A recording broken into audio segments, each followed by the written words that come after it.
Welcome to the Future Humans podcast with Jean Houston and Anneloes Smitsman, the co-authors of the Future Humans Trilogy.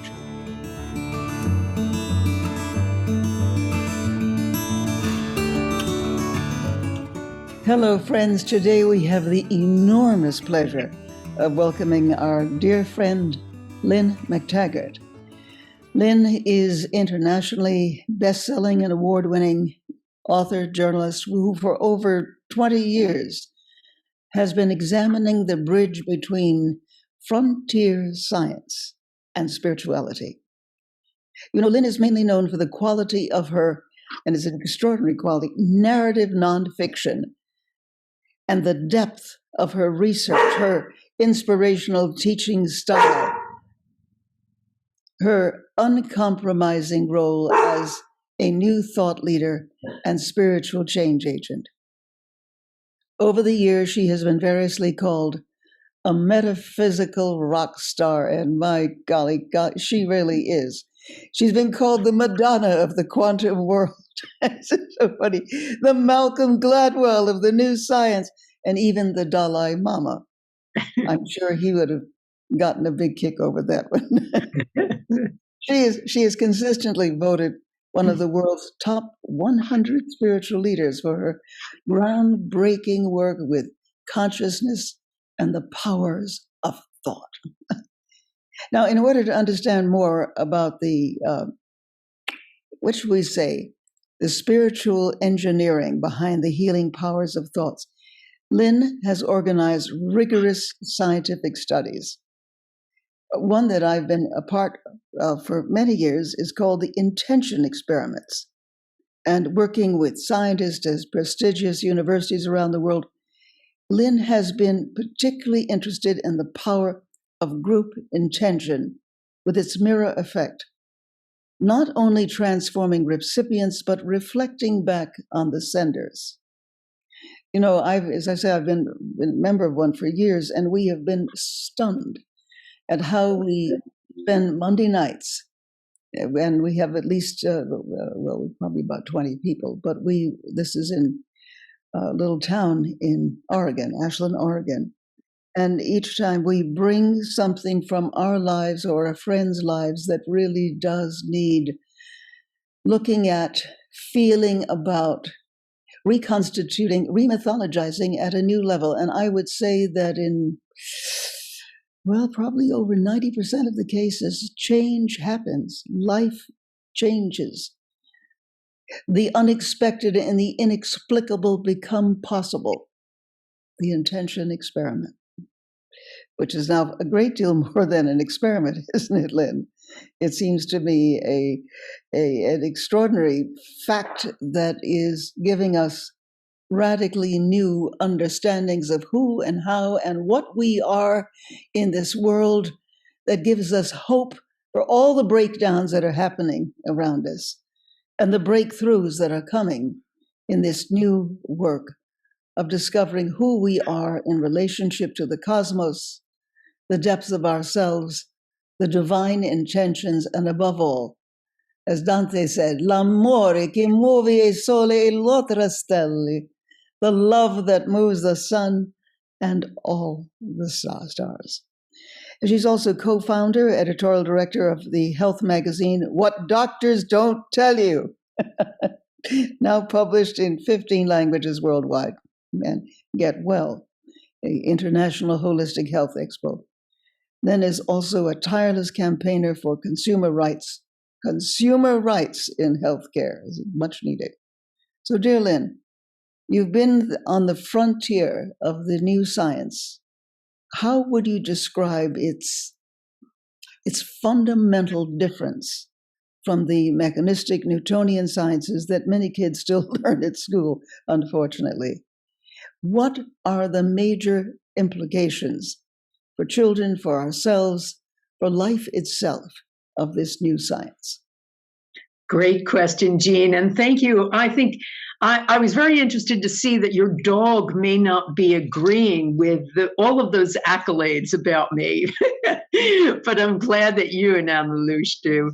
As you said that, she's very young. She's a young puppy, and she's just wagging her tail wildly. So, she has given you her blessing. Her paws up. Great. Paws up, tail going. Okay, brilliant. So the main difference really is a sense of us as being part of something bigger or an isolated and separate thing. Newtonian science described us as, and everything in the world, as isolated entities, self-contained entities operating according to fixed laws in time and space. All of these separate objects out there operating in a very well-behaved manner. But the new science says, well, we're a lot messier than that, but a lot more interesting. We're all part of a larger whole. We now understand ourselves as part of a giant quantum field called the zero-point field. And the main thing is that we understand from quantum physics and all of the new science that we're all connected. And we're also creators, and that's the key element here. Quantum physics has two very interesting properties. One is the idea of non-locality, so that once subatomic particles are in contact, they always remain in contact and influencing each other, no matter how far they have been moved. And also, whether or not they exist differently in time. So they influence each other over all space and all time forever. We also know that subatomic particles actually aren't a set something. They're a potential of something. And I like to explain it this way. Imagine a subatomic particle is a chair in an auditorium. Well, he's not only that chair, he's also every chair in the auditorium all at the same time. He's in a state of superposition, which means he's only a potential. He's all possible selves all at the same time until observed.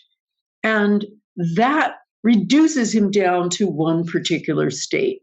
Now, observation or measurement means that the observer is also a creator, is also something that makes the potential of something real.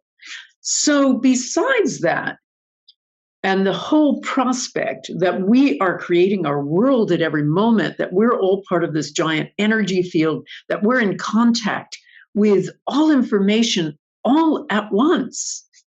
Besides that, we are also born with an extraordinary number of incredible capacities that are disparaged by conventional science. Our thoughts are not only things, they're things that affect other things. And that's, of course, the work that I've been really investigating. We also know we can see beyond our senses. We know that we can forecast events.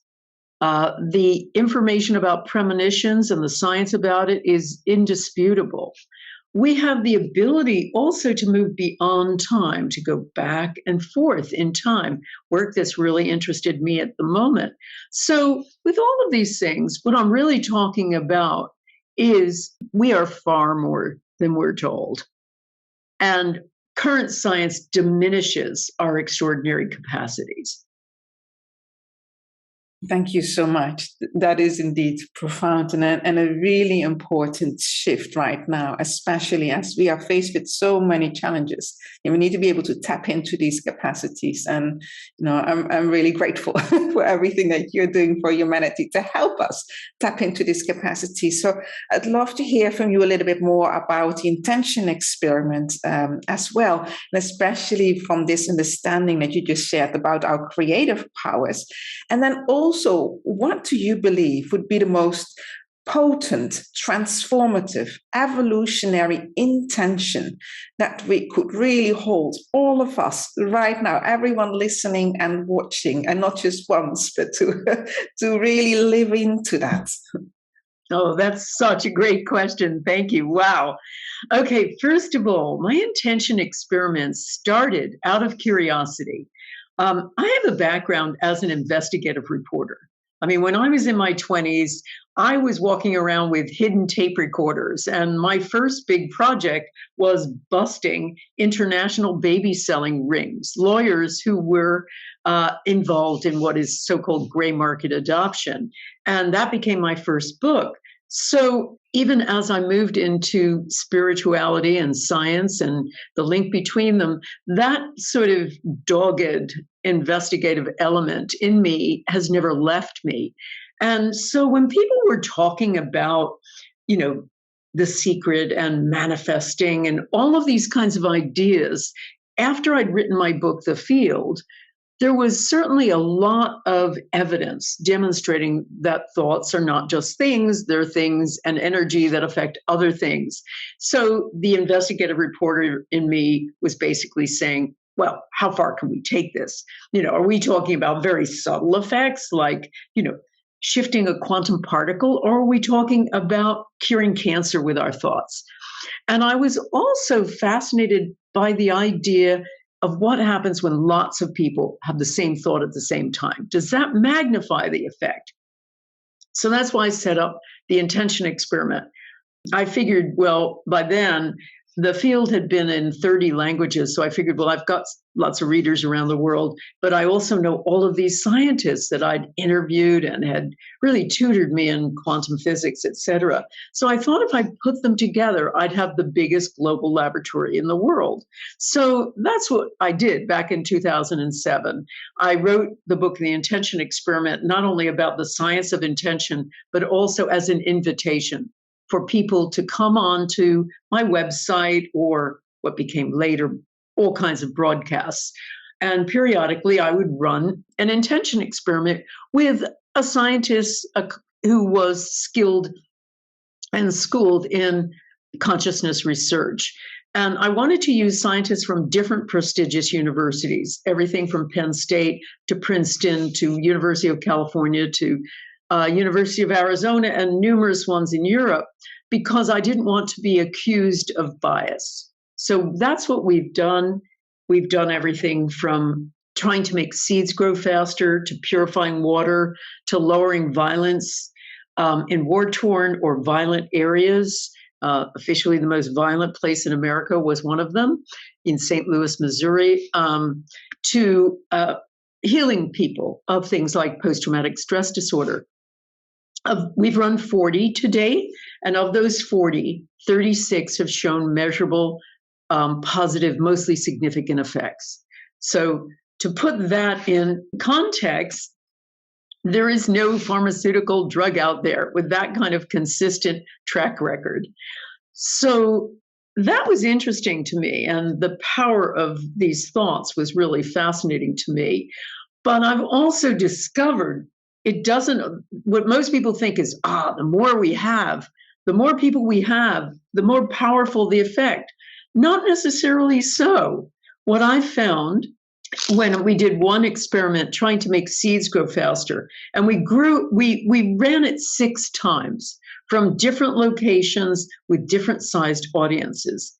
Every single time, out of 4 sets of seeds, and these are blinded experiments, so the scientists don't know which ones we're sending intention to, of all 6, the seed sent intention grew significantly higher than controls. And in some cases, we had thousands of people doing the intention. In other cases, just 100. I've also seen that a power of 8 group can move mountains too, just 8 people. So it doesn't have to be a big group. It just needs to be a group. And I like to think of 8 as a bit of a Goldilocks figure, not too big, not too small. And it also, of course, has all of those indigenous and mythical associations, 8 being an infinity sign and a lucky number in China, etc. But in terms of what thought would be the most healing, here's the most extraordinary thing that I've more recently discovered, which is when we do intention experiments, the outcome is really interesting. And as I say, we've had about 8 or 10 peace intention experiments, and every single time using data from war-torn areas from official sources or the police in violent areas. We've demonstrated, and professors of statistics have demonstrated this, that we've had an extraordinary effect. Not interesting part of the story, however. The more interesting part of the story is the effect on the participants.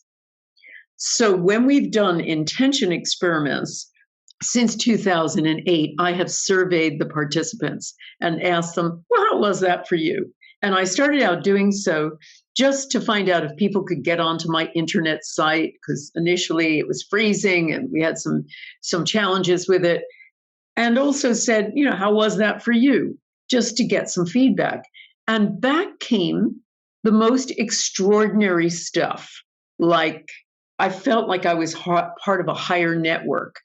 I had goosebumps up and down my arms and legs. I was sobbing uncontrollably, or I felt like I was in the tractor beam in Star Trek. Now, understand, the people participating are sitting in front of their computer screen alone, as we are. And we are, we're not even in the same room together. We're not on the same continent together. And yet people are feeling this. And I felt it many times myself, where the heat coming off my computer, my otherwise cold computer, is almost unbearable. I have to stand back a foot. So not only that, they started talking about stuff in their lives. So they started talking about healing relationships, becoming closer to their estranged partners, getting along better with their not very nice bosses, having their children suddenly talk to them for the first time, their adult children in many years. And some 40% said, I feel more love for everyone I come in contact with. So their lives were becoming peaceful. And something like 45 to 50% of people who participate in these intention experiments report healings of some sort. Their arthritis isn't so bad. Their guts healed. And more amazingly, aspects of their lives have healed. So I started realizing there's a mirror effect with these intention experiments. So the target is interesting, but almost not as interesting as the participants. And the other thing I discovered, I started more recently doing some where I invite polarized people. So I started this in 2011 with the 10th anniversary of 9/11. And I was pretty sick of watching those buildings come down. So I decided to do something different, create a different narrative.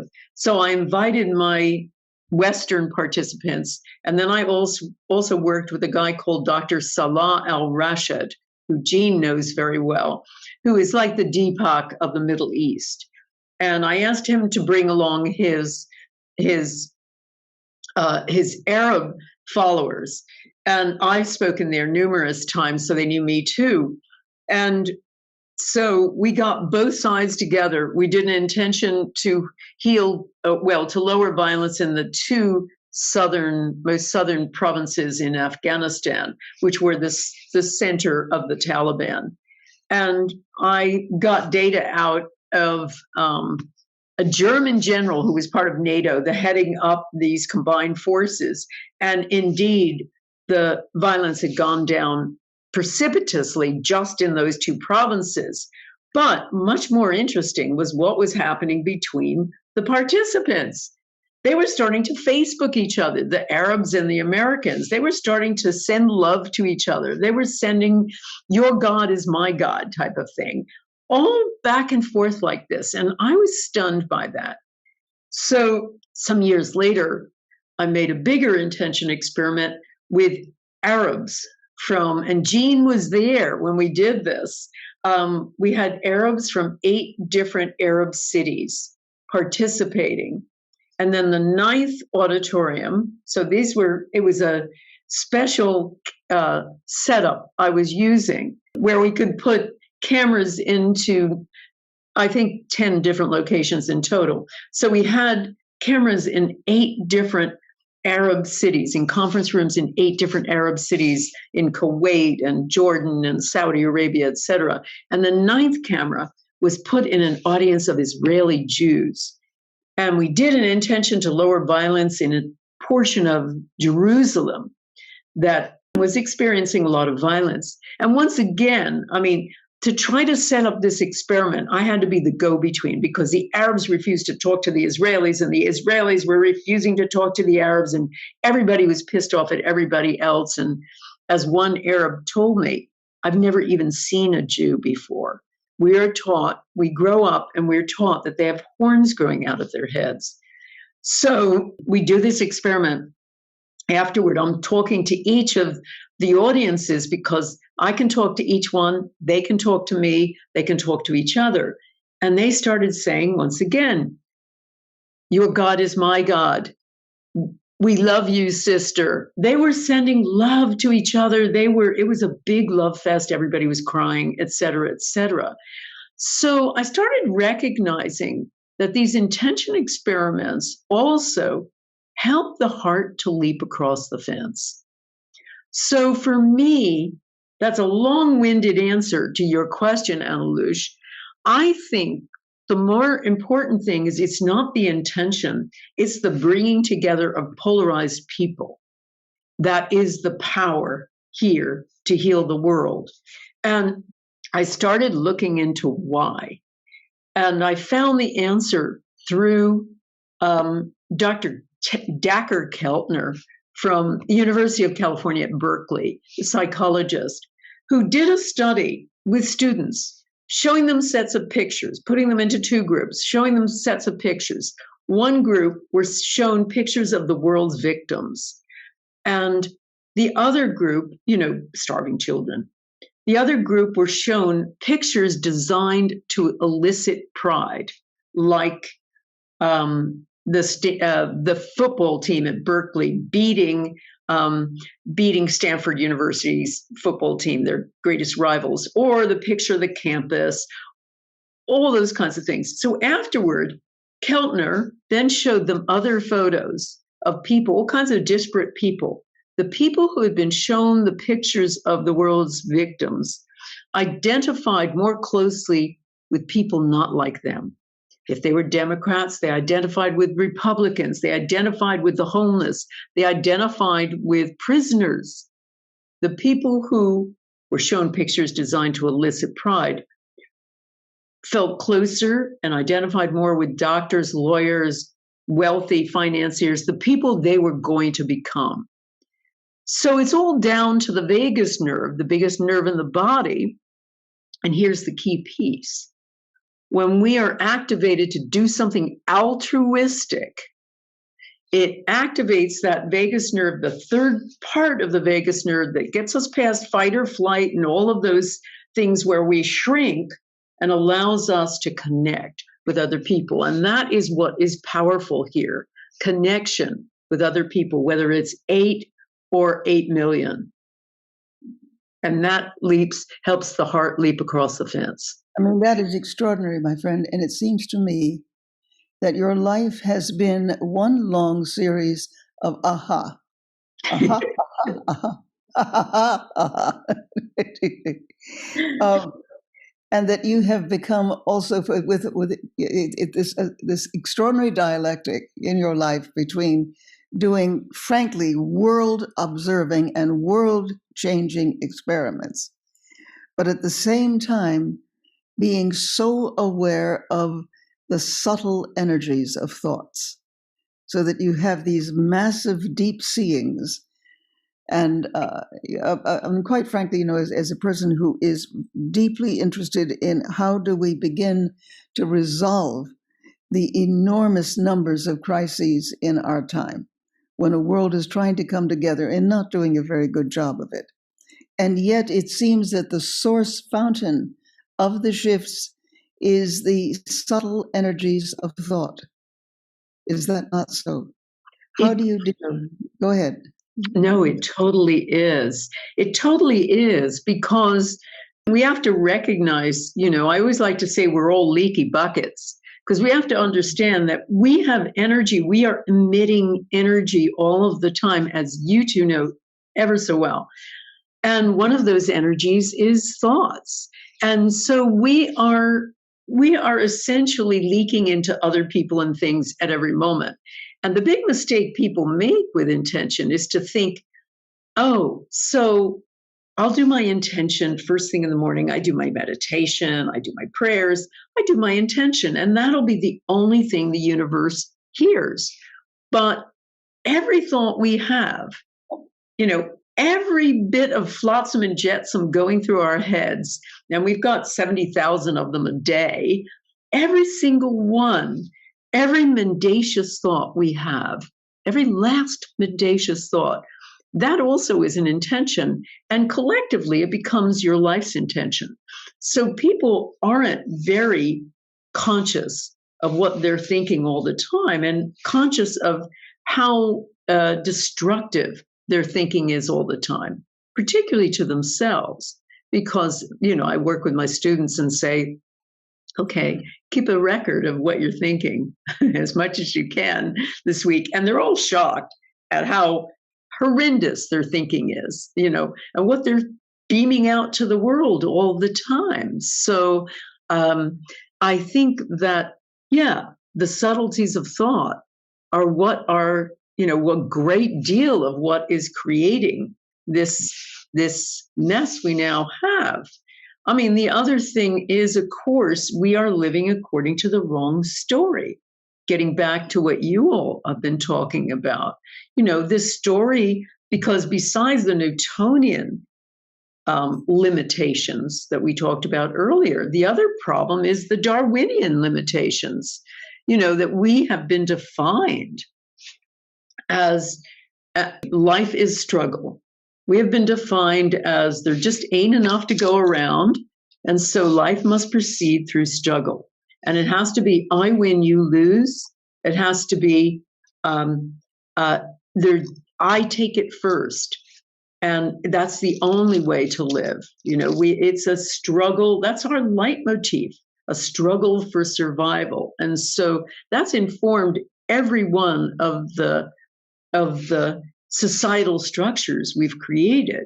So we need that new science to permeate there too. I agree. I think this is really important. And that's the shift from the story of separation and dualistic polarization to the one indeed of the universe as a unified reality and evolution, not the process of competition, but incredible collaboration and the maturation of our species. Now, what really struck me in the examples that you just gave, where it landed for me is I feel that the power of these experiments that you were showing are also showing us the power of our heart. So the coherence of the human heart, and that is something that happens when we are really bringing, in fact, that all that thought activity right into the heart and to connect. It shifts the patterns, and that in itself is healing. So I'm wondering if that also came up in many of these experiments that you were seeing about in Return of the Avatars, we wrote about this as the wisdom of the higher heart, and how the higher heart is essential for being able to cohere our human powers in service of life, so that it becomes again aligned with that evolutionary process. So I'd love to hear your understanding of that power, and especially for younger generations, who might be listening or watching right now, that they understand that power of their human heart, that it's like there's a superpower inside that they may not even have tapped into. Absolutely. Now, our technique of doing intention, I haven't used heart math, although I have a lot of respect for what they do. And they use the terms coherence, for heart coherence, et cetera. And that has a very specific meaning for them. What I found, and I think we're talking about the same thing here, Anneloes, is altruism is the big piece in the intention experiments in the Power of 8. Remember, with the Power of 8, you're doing intention for different people, as Jean explained in her own Power of 8 group. most of the time you're intending for someone else, and yet it is reflecting back on you and you are being healed. I have countless stories of people who were part of a Power of Eight group once as a sender and have remarkable, extraordinary healings that I can talk about. And I find it almost doesn't matter whether you're the sender or the receiver. I usually say to people who are stuck, get off of yourself. Stop intending for yourself. Intend for somebody else and see what happens. And again, when I started delving into why Power of Eight groups work, because, I mean, I set them up as an accident. This was 2008. I wanted to try to shrink down what was going on in my intention experiments into a workshop. And I wasn't really sure what to do. So I was kicking it around with my husband one night, Brian, and I said, oh, I don't know, maybe I'll put people in groups of 8 or so and have them send intention to someone with a health problem. And Brian's a very good journalist and a good headline writer. So he said, yeah, I love it, the Power of 8. And that is literally how it started. We did not expect it to be anything more than just a nice, comfy thing to have, you know, like getting a facial or getting your back massaged.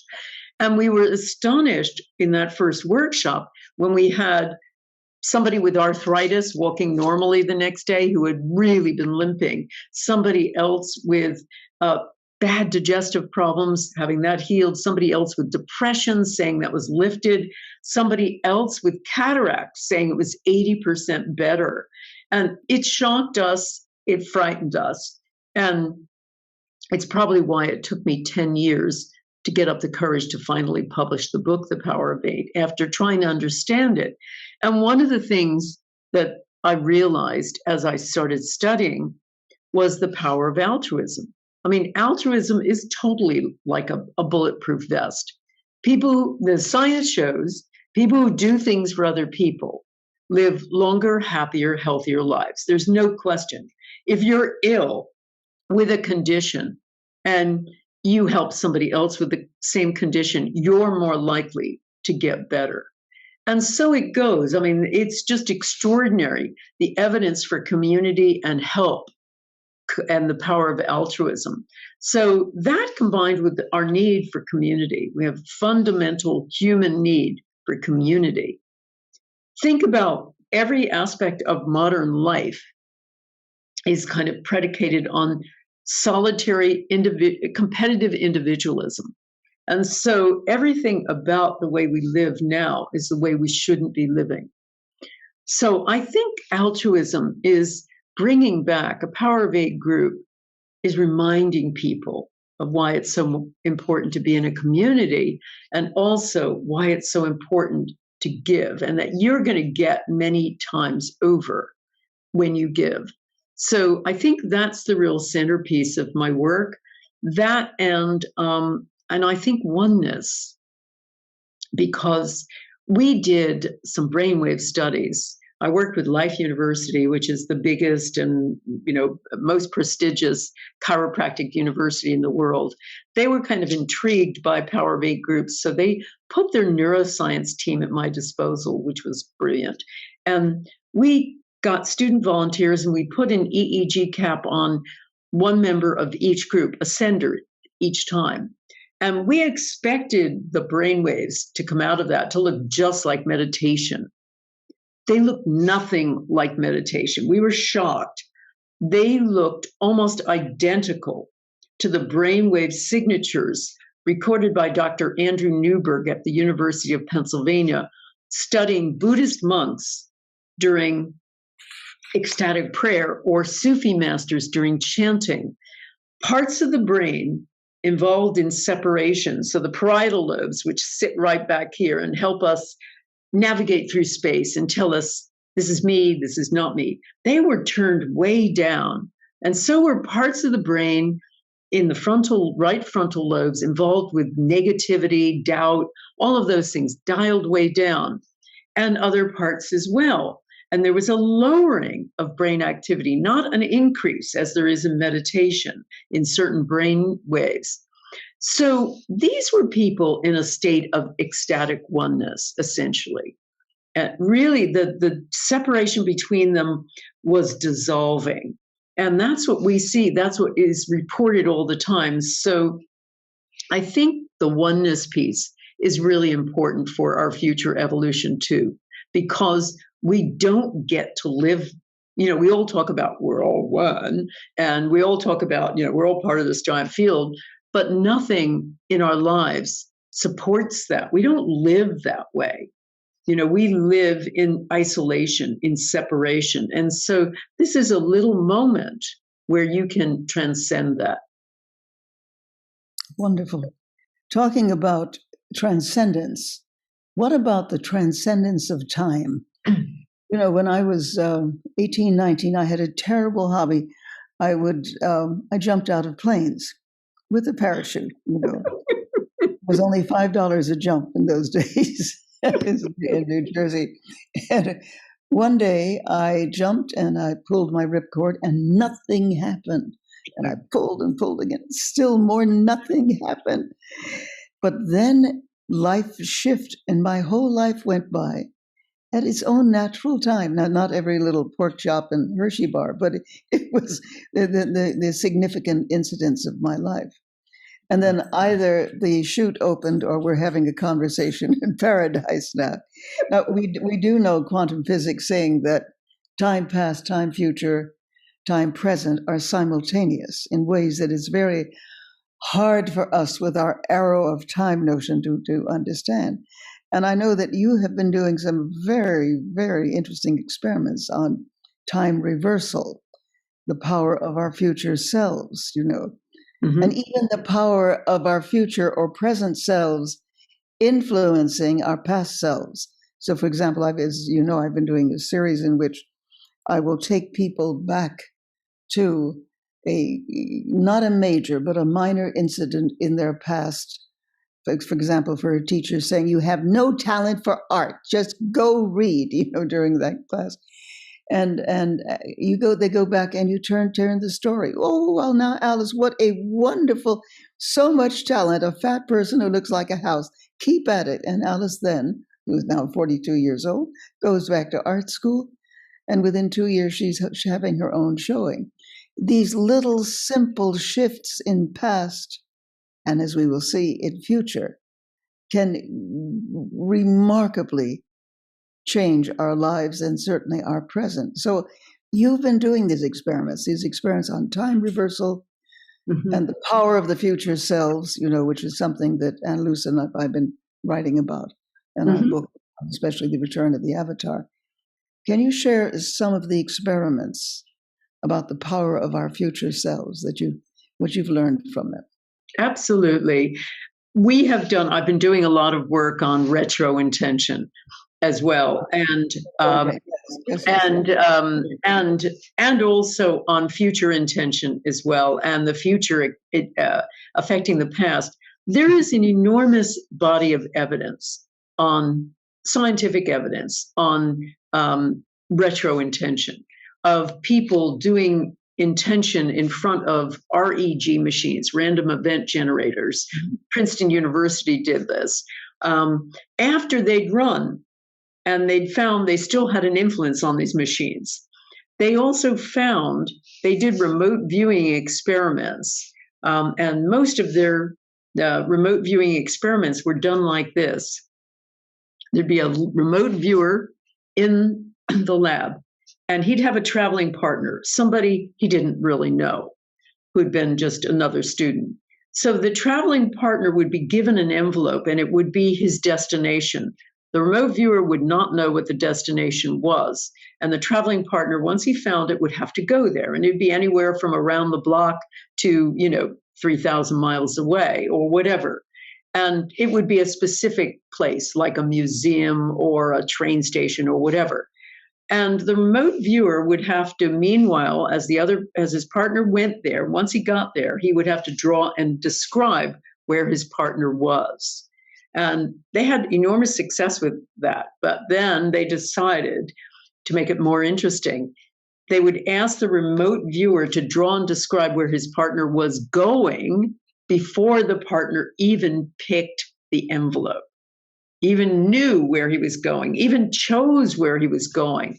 And 2/3 of they had enormous success. Huge percentage of cases were very detailed drawings and descriptions of where the partners were in that precognitive setup, where it was forecasting where they were going before they'd even taken their envelope. So there's all kinds of evidence of this. And the Institute of Noetic Science has done one study, which was a several stage process with a psychological study. And they found interesting stuff showing overwhelmingly that the second process would influence the speed of the first process. Say it again. The second process would influence the speed of the first process. So from all of the evidence, I've come to the belief that we don't change the past. The future changes the present as it's unfolding. The future changes the present as it's unfolding. And the evidence in quantum physics pretty consistently that time is one big smeared out now. So it's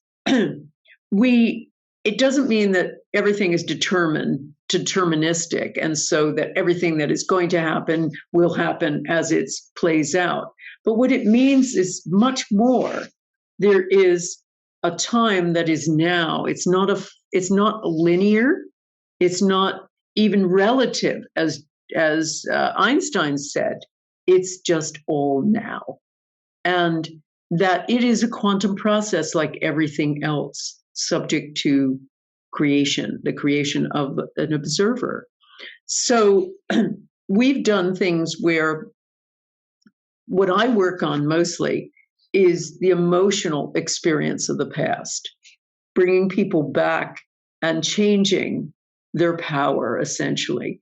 What I do with the future is I let groups design the future, because Power of 8 groups are actually more powerful, I think, in helping people to create in future, just as we're able to create.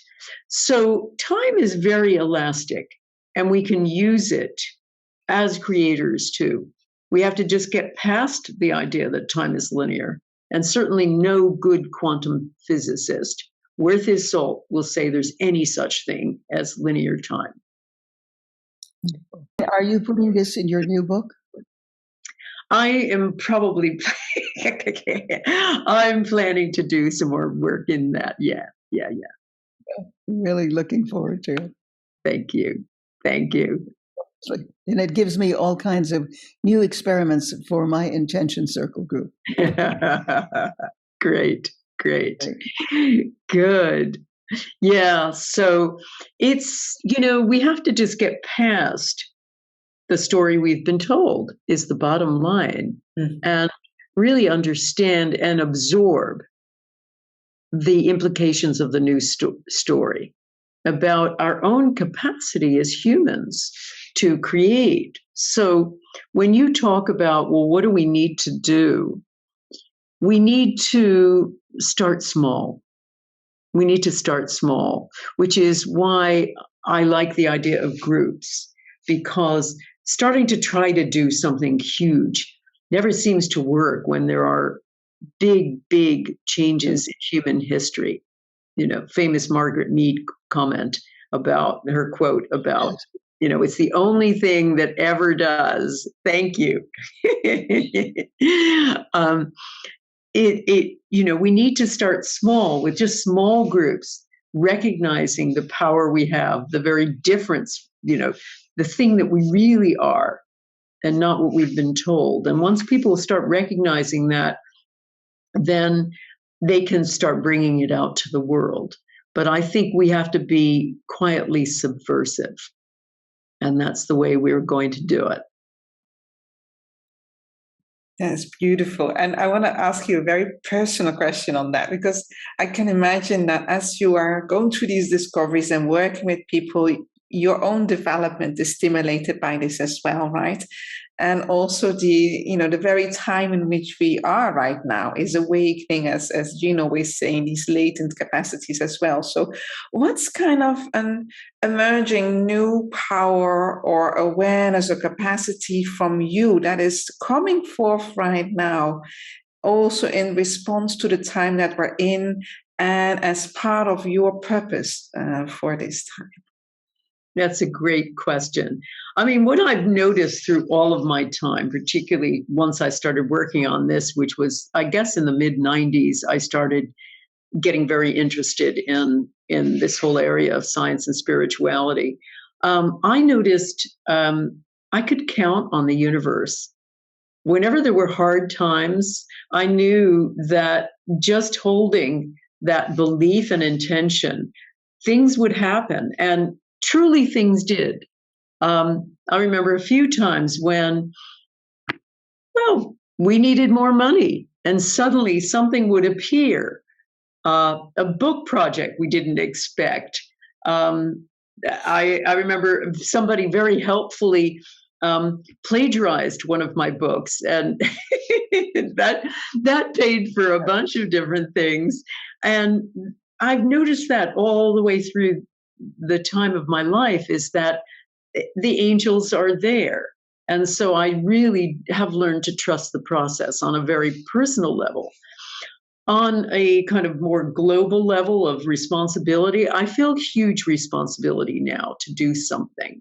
And I feel like there's a real urgency to this now, and that there isn't all the time in the world.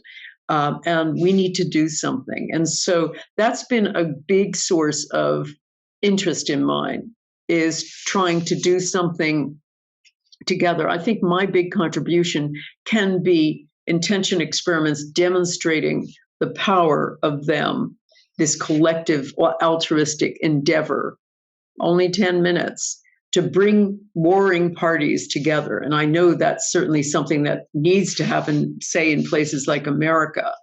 And I mean, for the inauguration, I did an intention experiment to try to have a peaceful inauguration right after all the events of January 6th. And I brought together deliberately Republicans and Democrats. And again, there was a big love fest. And we had some African Americans and a member of the police force there too. And again, there was a love fest. Something got transcended. And so I think maybe that will be part of the piece that I bring to the table. You know, you live the life of the angel. You really do. You're just flapping there overlooking realities, making all kinds of experiments to prove. And what about angels? What about the angelic realm? Obviously, there are many, many, many realms in this very complex universe.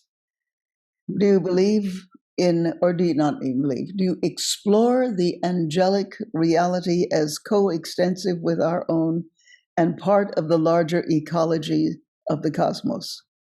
I certainly have looked at a lot of evidence for life after death, put it that way. A lot of the people in my Power of Eight groups express that. I know the empaths in particular will say, I saw light beings behind every chair. It was like they were the magnifiers, and they were behind us, supporting us, and they were the magnifiers. So I've looked at some of that, and particularly with some connections with aliens too. And it's an area I would like to explore more, particularly as even the US government is admitting there is life elsewhere. What I've also been fascinated by is life after death. I mean, a very interesting recent experiment. There was a guy who had a stroke, I think, and he was brought into the hospital, and they put an EEG cap on him, and they were measuring brain waves, et cetera, et cetera. Then he had a heart attack because they were trying to find out what was going on in his brain. Then he had a heart attack and died before they were able to take this EEG cap off. And for minutes, it was going.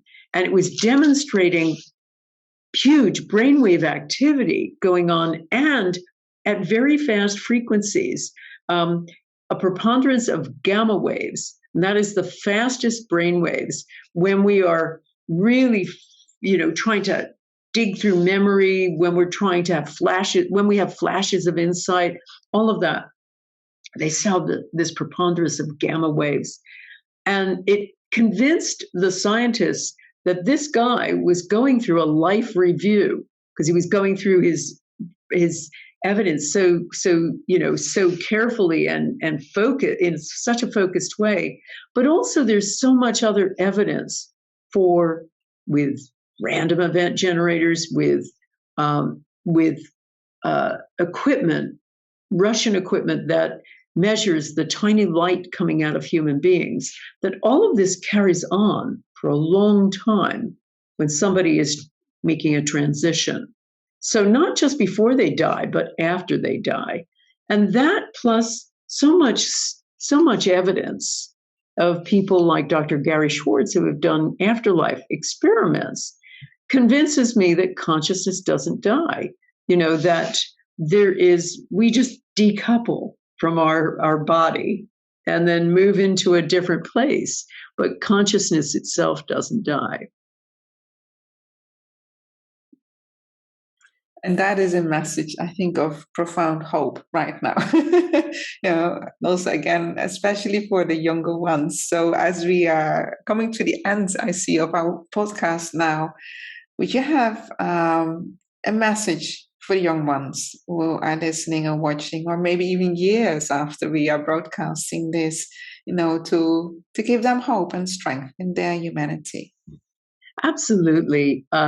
First of all, I think young people have an enormous opportunity here, which is to change some of the ways of being that our generation has had and used for so many years that are destructive to the planet, destructive to ourselves, and inconsistent with what we understand about the new science. So this is your moment to recreate the world as it should be. And I would just say to you, one of the most optimistic things, I think, is the new science and how to live according to the new science, because we understand now that we are far grander than we've been told, that we're not these isolated entities living lonely little lives on a lonely little planet, but we are interconnected. And new practices, the kind of practices we're experimenting with, are giving you maybe a little path, a signpost to a better future and a better way to be. Thank you so much. Final word for you, Jean. Thank you so much. I mute because the dog has interesting ideas and a very full consciousness. And she's a baby. Dog has this elaborate relationship to the unseen world. She suddenly stares at something that is not there, and she wags her tail, and she offers her paw. We live in a world far more interesting than anything we can ever imagine, and I strongly suspect that the animals may know a great deal more than we do in that horizon. You betcha. Absolutely. Absolutely. Well, they see and they pick up energies far more than we do. They certainly, all of the information about psychic pets is really interesting and very compelling. Well, if you want to see one of the most psychic of all psychic dogs, do come and visit. You're going to be. It sounds like he's learning from the master, or she. Exactly. I'm learning from her. Thank you so much. Thank you so much. It was great spending time with you both, and be well, and we will chat more in the future. All right. Good luck, current and the next books. Take care. Wonderful. Thank you. Take care. Till we meet again. Bye-bye.